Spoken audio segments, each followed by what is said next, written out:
live stream to come back up and for people to take their seats, and then we'll get straight into it. I can't see Jen at all. She's on her way. Are you sure? Oh, she's there. Okay, so we will start with any comments from staff, and then we'll move to questions. Then I've got a resolution which I've already received an indication from Jake that he will move and Sarah that she will second, which is an iteration of option 2. If there was any foreshadowed motion that anybody wanted to move at that time, obviously that's something that we could deal with, and then that'll begin to shape up the debate. Andrew, can I just, to make it easy, signal I'll just foreshadow the staff motion? Okay, yeah. So we've got the Jake's motion that's going to be seconded by Sarah, and then Sam, you're foreshadowing that in the event that that's lost, you would move the staff recommendation. All right. That's fine. That gives us a bit of structure. So any introductory remarks on the report from staff, and then we'll move into questions. Thank you. Okay, yeah, thank you. Just to give you a quick background, and I will make it brief because I know that the paper pretty much explains everything I feel like you need to be aware of. And obviously we had the previous briefing. We've done a significant amount of engagement with our supply base. The last time was in May. We engaged all of our suppliers. We also went out to open engagement, so any supplier, even if they were not actually providing services at this time to council, could respond. We followed that up with our regular and ongoing suppliers specifically to make sure they did respond so we could get that information, because obviously it's critical we understand their position. That was in line with our significance and engagement policy, of course. We had a mix of SMEs, local and larger suppliers respond to us. Their general feedback really came around in 2 ways. We had the impacts and risks, and we also had the opportunities. So in terms of impacts and risks, really the key things that came out as a concern from them would be around the relativity and the cost of relativity to implement living wage. Their complexity for them around negotiating their collective agreements with the unions. Their work was concerned around winning work and the ability to be competitive and win work and be precluded if they were not paying the living wage. And they also had concerns around how we would perform due diligence to ensure, if we were to go ahead with this, that suppliers we had regular and ongoing would in fact pay the living wage. The positive opportunities that our supply base gave us was really around positive impact on winning work, so essentially the opposite to what I've just said, but some suppliers felt that would be a positive impact for them. Retaining staff, attracting good and new competent staff, skilled or unskilled, and the positive mental health benefits and increased productivity that they may get from their employees if they're in that position. We also spoke to central government and some other councils to understand what they've done, what they're going to do. In terms of central government, we understand they are looking at other options around living wage and what they would like to implement, so we know there's movement there and things are happening in that space. And other councils have told us that they basically have done almost the same analysis that we have done in the same way with the same assumptions. And actually, the work that they've done and the implementations that they've made, it hasn't in fact cost them what they anticipated it would cost them. There has been a cost, but it's not been quite the impact they evaluated it to be. In terms of the numbers, I think there's some clarity we'd like to put around that. I'll hand over to Leah. Sure, thanks. So I'm just going to wanted to clarify today some comments were made around the 2% increase on rates. I just wanted to clarify that for you. Sam, can you just pop up that thing? So I'm not going to talk about what the 17.3 million is made up of. Rebecca will cover that shortly. But just to clarify for everybody here about actually how we calculate what the rates impact is. You can see here the bottom line here is the assumed increased spend, which is assuming the increase each year and the impact of that. And you can see the annual increase model is like for 22, we're saying that if there was a 778,000 increase, it's a 0.4%. The 2% is the cumulative over that period. Okay. The comments today was that it was a 0.346 rates increase. That's actually an annual, which is, it compares to what we've got on average about 0.2. She got to do it over the 10-year period. That is why. This is pure OPEX. It's a cumulative total. Once you increase wages, they go up. Okay, so I just wanted to be very clear about how that is, so we're making sure we're comparing apples with apples. What we will now do is I'll hand over to Rebecca to talk about the 17.3. Okay. Hi, so as previously mentioned, we went out to our suppliers twice, asked them to provide us with numbers on what they estimated the cost to implement living wage would be. Based on those numbers and a 95% year-on-year increase in living wage, we estimated the 10-year cost to be $17.3 million. We then went to our suppliers and asked them if the cost that they had provided us included any offset for minimum wage increases, and the answer to that was no. We've included attachment D in the report based on minimum wage increase over a 10-year period, that these costs at some level are likely to offset the minimum wage, the living wage increases. However, we don't know what the minimum wage increase is going to be year on year for 10 years. So the table we've provided is indicative with a range from 1.5% to 3.5%, and then showing the difference between the minimum wage cost and the living wage cost over that 10-year period. So in terms of, just to conclude, the staff recommendation really was around about sending a clear message to every single supplier, not just regular and ongoing, not just specific cleaning, security, but to all of our suppliers. And it was to really impact the way they thought about their tendering and to really drive that impact and have that positive influence on hearts and minds and push us in the right direction. But of course, whatever council decides today, we are ready to draft an implementation plan and work with living wage to be able to attain that accreditation if you chose, if you choose to do so.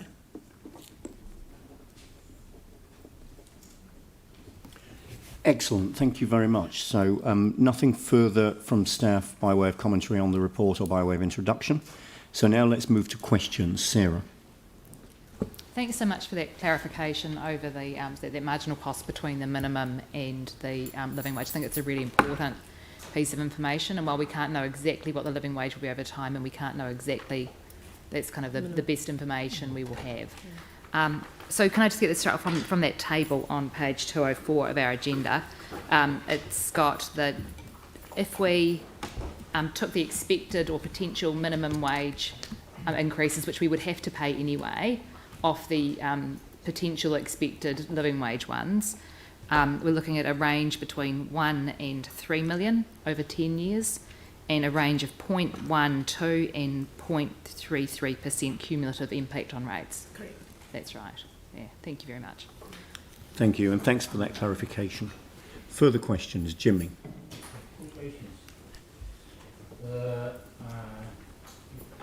You look at the option 2, assumptions. How long for the council will undertake those amendments of our council's procurement reviews? How long? To amend and update the documentation, we believe working with legal services, because we would need to amend our contracts as well, could take up to the 1st of October to implement.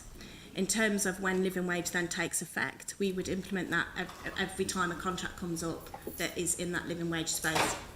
But currently, our supply, existing supply, to me, October. The current suppliers would be every time the contract comes up for renewal, which could be over a 3-year period. So we've got several contracts that are regular and ongoing. As soon as they come up for renewal, we'll be negotiating in living wage, if that's what you choose to do. Second question is the placement fee. I'm not sure. I couldn't see how many the existing council supply, particular focus on the cleaning and the security one. Those ones, they already affect almost living wage or not. It didn't take into account No, this is just all the regular and ongoing. Cleaning and security, I think, was estimated at worst case There's a 14 living million. wage already, am I right? We take living wage already for those cleaners. Oh, no. No, not yet. Did it? Not all, I but Bruce might has be got able to it. help. Yeah. Councillor. Okay, well, yeah. So for our security services, 2 out of 3 providers already pay the living wage. Yes. The third one doesn't. For our cleaning, we have 2 major ones. One does, one doesn't, but they do pay the Mecca collective rate, which is above the minimum wage. There's one smaller franchisee, which we're still trying to find out exactly where they pay. Okay, if that's true, I mean, the total $14 million, let's exclude those already, like a living wage or not. $14 million because based on your figure here. That was the figure that we were given from the suppliers who were saying they are not already paying it. Not yet. Okay. Yeah. Exclude those already paid. Thank you. All right, so Jimmy, that's yours done. So I've got Jake and then Melanie. Jake. All right, Melanie. It's the same question I asked earlier about small and medium businesses, because pretty much the report sort of suggests that small to medium businesses and local suppliers would be more affected by having to pay a living wage than maybe larger businesses. What's the evidence for that? The evidence really is the discussions that we've had and the survey results we've got back. There's no hard and fast analysis of it that we could pull on. It was based on the discussions we had with them in terms of what they felt might be a challenge or a concern for them. So again, it's based on their opinion of if we were to do it, not necessarily they've experienced it and they know that's definitely what's happened. Okay. And our second question is, and you might not be able to answer this, but it's been mentioned that staff in the library, some of them shelving, is still on minimum wage. Does anyone know about that?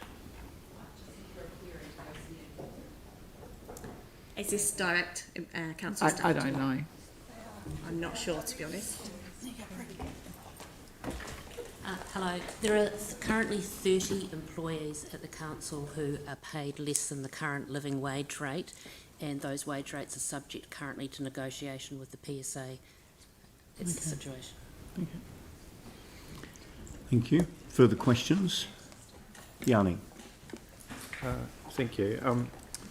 Was just interested to understand, I guess, a bit about the relationship and the risk around us contracting in services versus just direct employment. So, yeah, what consideration have you given as part of the living wage to bringing people in as direct employees of council rather than using the contracted out model, and what that means in terms of remuneration? We haven't done an assessment on what would happen if we were to bring in services. I might be best to answer that, Councillor. Firstly, I'm not sure that it actually directly relates to the decision in front of you today, but more broadly, we do service reviews frequently about the best model to deliver services, and that is one of the considerations that we put in place at each time we do those reviews. Yeah, I guess that's why I was interested in understanding is if it would be easier to implement the living wage if we directly employed instead of contracted in the services, and whether there was any more cost-efficient ways of giving people a living wage by going to direct employment rather than contracting. I think in terms of the challenges for living wage, they're not going to be too dissimilar. And I think Prue could probably talk to. We haven't done that analysis. Yeah. Right. Okay. Thanks. All right, thank you. Any further questions? Just sorry, I just had Yep, sure. one more. In our report, it talks about it in terms of the time frame being 2014. It's just got the council resolutions. It was my understanding that there was a deputation in 2013 that did generate the initial work happening, but that's not. I couldn't see where that was recorded in here. So that's just under 3.1. So I just wonder if I guess part of the interest for asking the question is that a lot of this work we've requested before, and it's just not recorded from 2013. Well, I pulled all the what was resolved essentially that I could find into the paper. So I don't know how that was recorded in 2013. It might not be that I've. It may well be that there was a difference between Yeah, that's participation in a Yes. meeting and an actual resolution. Yeah, I see. All right. Any further questions?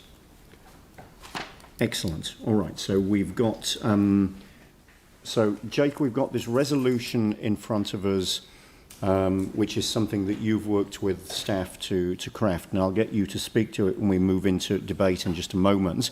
Now, Sarah, you're happy to second this? Yep. Excellent. So moved by Jake, seconded by Sarah. The resolution that's in front of us. No further questions. So now we'll, Sarah, yep.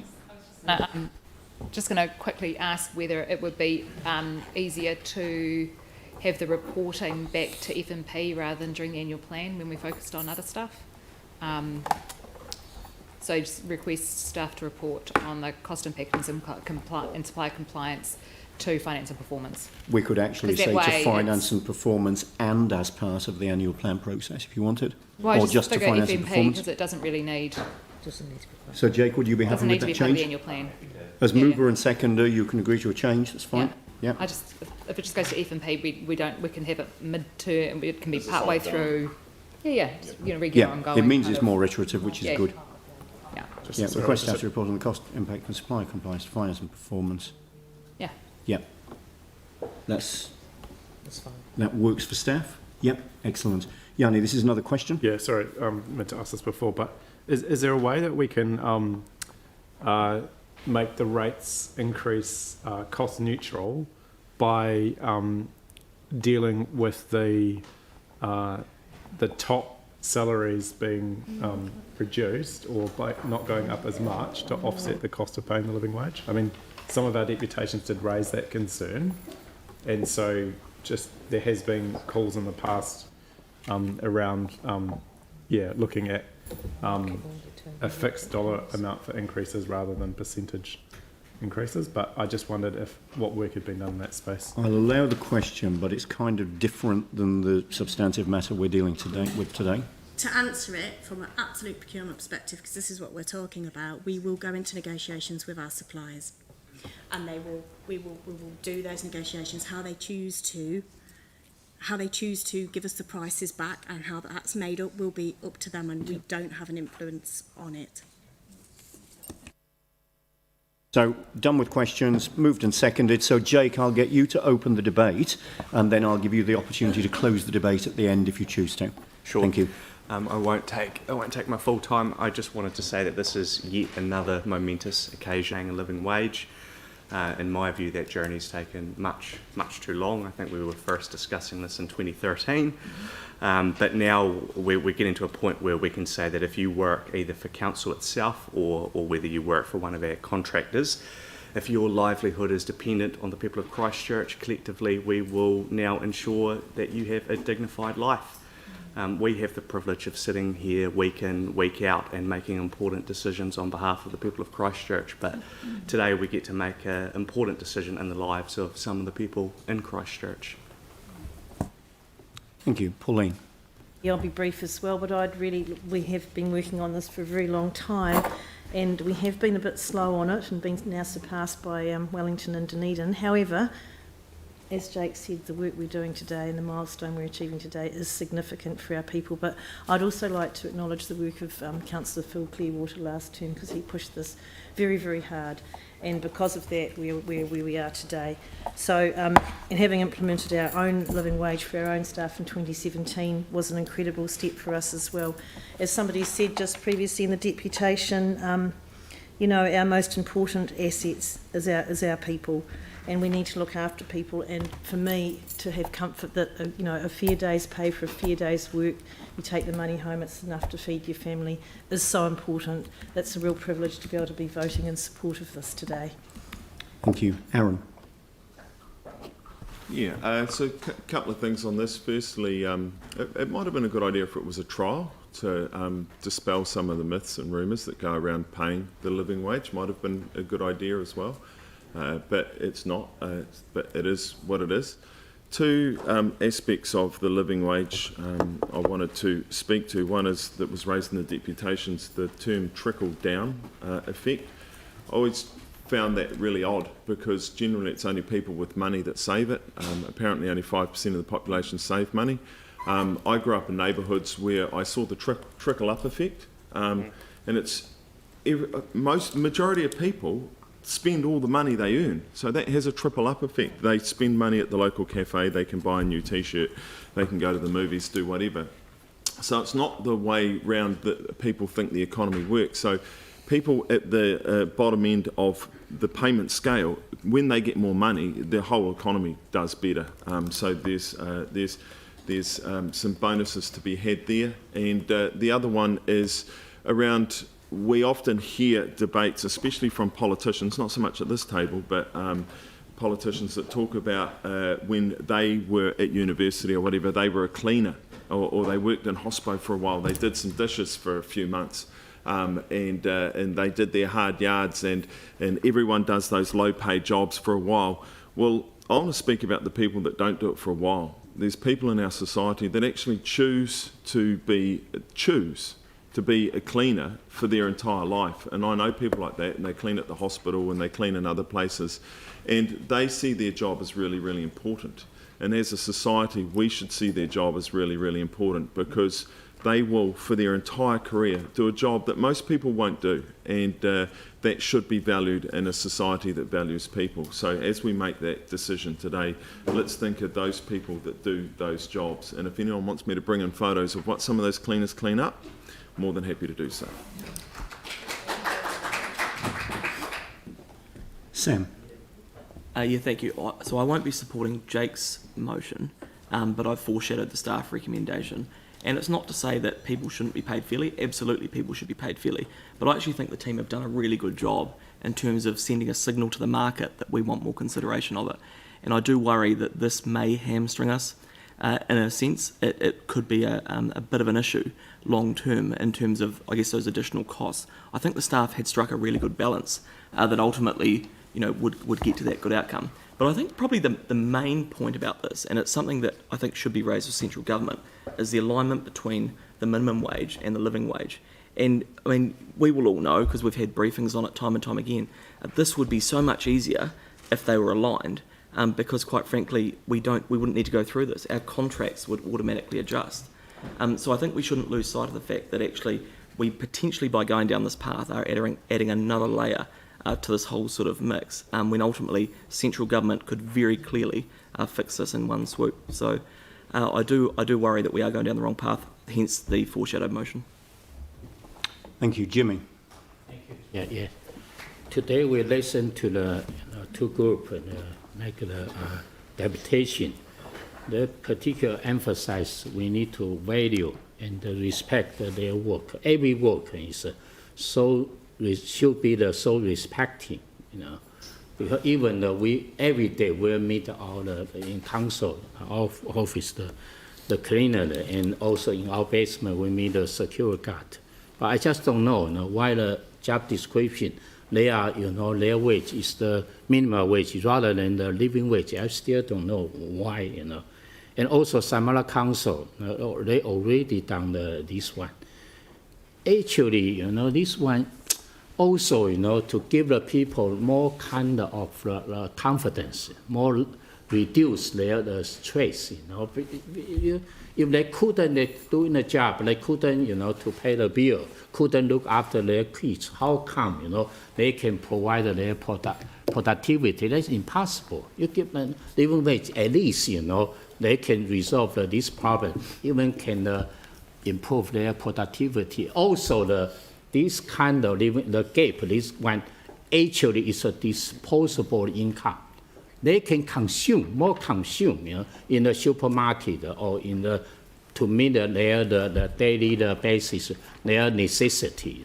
Actually, it's contributed to the local the economy and increase those well-being. We always emphasize, improve those well-being, particularly in our resilient community well-being. But where about? I think this very practical. Last one, we also need to give those supply, those potential the tender. You should look after the staff, and then they will give the feedback more the positively, more improve their productivity. So that's my view. So I support this one. Thank you, Melanie. as we've heard before, to strive for a living wage for all households is a necessary and important step in the reduction of poverty in New Zealand, and it's something that we can do as a council, and we will do today to set high standards and lead as an example. And some of this wording I stole from Koa this morning. And they talked about that we should be founded on a philosophy of public service, and I think that we actually do all believe that. What concerns me about the report, and I know it came from small and medium businesses that talked about it, and finding it might be difficult. Like in my experience with small businesses, I don't actually think that the living wage is an issue, because when you run a small business, you're close to the people that work for you. So I think it's actually business that we have to be worried about. But I'm very, very supportive of this today, and I'm very, very pleased that we're going down this path. And like Jake said, it's taken too long. Anne. Kia ora, and thank you for the work that's been done, and to bring this to us, and also to remind us of why we're needing to do this today, because there always seems to be reasons not to do this. And I'm sure that if we go back to 2013, when I think it was Millie the cleaner came and talked to council, I'm sure that we've gone through the reasons over and over again. So it's time. In fact, you know, when we think about the raising the rents the rent price increase, the food increase, we're almost not talking about a living wage. We're actually talking about a surviving wage. And I think we've got to do something here to lead the way, as Mel has said, to show our community that we really value the people that do the work that Aaron's talked about, that are often not seen. Our social workers in schools have reported that when clients and families' basic needs of housing, food and warmth through proper clothing and shoes are met, the majority of children's effective engagement in school activities rises with positive outcomes for their learning. Also, we want to be a city of opportunity. This addresses inequity, and our vision as a city is Otatahi is a city of opportunity for all. Inequalities undermine social cohesion and have been shown to have negative consequences, including for life expectancy and health, educational performance and employment, crime in our social fabric, and cultural and civic participation. Inequality also significantly inhibits economic growth. There is a cost to inequality. There is a cost to inequity. So today I'm very supportive of what Jake's brought to us in this motion, and I do believe we need to be accredited also, because it's like a badge that we are wearing to say we care about our community and we want the best for them. So I will be supporting this motion today. Sarah. Kia ora koutou. Today's vote on the living wage should be an easy one, so I'll keep this brief. We've known it for a long time, but last year COVID-19 highlighted the value of the work that our essential workers play and the awful disparity in their actual pay. The minimum wage will increase over time, so it's the difference between this and the living wage that counts for today's decision. For the price of around 200 grey plastic seats, we can pay our cleaners and security guards, those who maintain our hundreds of parks and our water networks, a fair wage, one where they have a chance to save up and buy a ticket to see Adele in the new arena. And for those who are concerned about being hamstrung by costs, I draw your attention to item 29, which identifies for every option a potential and uncertain additional $10 to $30 million if other unallowed for or unanticipated risks materialise. And I hope you're just as conservative there. Thank you. Phil.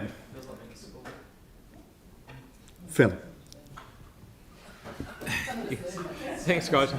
I'm going to support Jake here. I don't like our procurement weighting system. I think it's clunky, and there's things in there that aren't right. But some people haven't got the opportunity to go to a higher paid job, and if we can do something that helps them the quality of life just by giving them a few more bob, that's the least we can do. Thank you. Yanni. Thank you.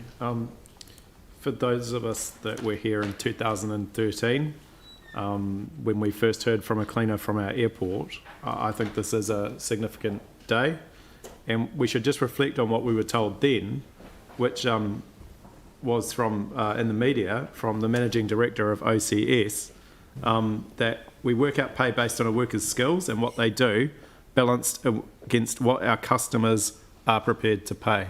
I think it is utterly shameful and disgraceful that we've taken nearly 10 years to be prepared to pay a living wage to our cleaners and our security guards and the people that do the hard work on the ground to keep us safe and to keep us from getting ill, especially in the COVID-19 environment. We were prepared to pay a number of our chief executives close to $1 million a year when COVID-19 hit without any reduction. And yet we haven't been prepared to pay the poorest people in our society a living wage for nearly 10 years. That is shameful and disgraceful. Today is the day that we make that right. Today is the day that I believe we can actually do good to what we say in terms of treating people with respect, valuing people in our society and in our city, and we have direct influence over it. We still have a gap, and that is that our CCHL companies who contract out should also be being required to pay a living wage, and the sooner that happens, the better. It has been left for far too long when we're prepared to pay the people at the top obscene amounts of money while the people at the bottom get the lowest crumbs that are left over, and we're still having a debate about the cost of doing that. So I strongly support this option today. I want to acknowledge all the people who have come forward over the past decade to support the living wage principle, and just want to finish with saying it's not actually just about what we pay people, it's also about how we treat people when we employ them. And so let's never forget that yes, pay is important, remuneration is important, it's also how we treat the people that do this work in our city. And I think today we have the ability to send a signal that we're going to treat them with decency and respect to enable them to have a decent quality of life with themselves and their families going forward if we agree to this. So I strongly support this and I encourage all councillors to do the same. Thank you. This is about self-worth, it's about respect, it's about the way we value people, it's about equity, it's about just reward, it's about meaningful pay. This is actually something that will make a huge difference to the people that will be affected by this decision today. This is actually about the kind of city we are and the way that we value the people that live here and work here. This is our opportunity today to show leadership, to lead by example, and to hope that that gets picked up by other organisations around the city and around the country. Leadership is about taking a clear and decisive position on such an important matter. It isn't about tinkering around the edges with details and weightings in our procurement policy. So this is about the way that we value people's role in society, people's ability to participate fully, not only as workers, but as family members, as community members, as meaningful members of our society that can enjoy a full and active life in our great city. So for me, like the comments that others have made, this is the end of, or maybe even just a stage in fact, a long journey. A journey that started back in 2013 with that very powerful deputation that we heard, and a very important stage in that journey today as we finally do the right thing. We value the people that will really benefit from this decision, and we will all benefit as people in this city from making this right decision today. So I actually think it's important when this passes, and looking at the numbers around the table, I think it's fair to say it will be when this passes. This is something we should really celebrate as an achievement. A lot of work has gone into this by colleagues past and colleagues present, and I'd also like to acknowledge the role that the living wage movement have played with their perseverance over many years as well. Jake, I'll come back to you to close the debate. That's been a really smooth debate, and I'm certainly not one to restate points, but one thing I did want to say is it may have been missed in this resolution, is this will also see us seek accreditation and become a living wage accredited employer, which I think will be a fantastic thing for this council, and I actually think that people can say it's just a badge. It's not just a badge, it's a quality assurance, and actually we should be very proud of that badge, and I want to see that sticker on our building windows. I also wanted to acknowledge Yanni and Aaron, who have been here for, some would say too long, but no doubt they've been here for a very, very long time, and I know that their heart is really in this issue, and I really respect that all the countless hours of fighting and really pushing this issue. If it wasn't for you two in particular, I don't think we would be kind of where we are now. So I also just wanted to say that this is the right thing, and we talk a lot about community in this place, but actually one of the most powerful ways we can engage people in community is through actions like the action we're about to take. So, yep, the promises come due, overdue in fact, and now's the time to get on and do this. So I'll put the motion. All those in favour say aye. Aye. Against? No. If we can have a division, please.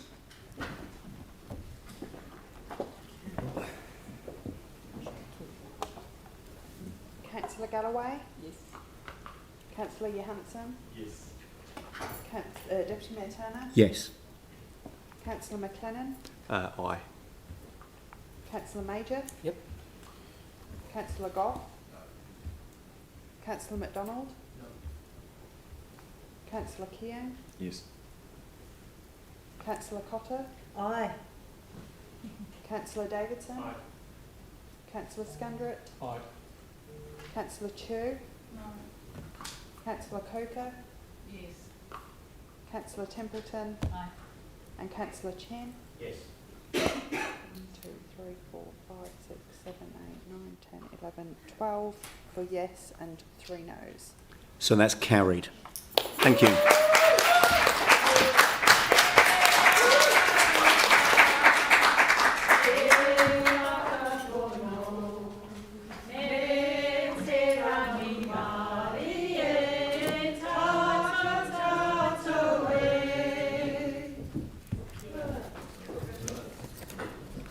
All right, so that brings us to 4 minutes to 1.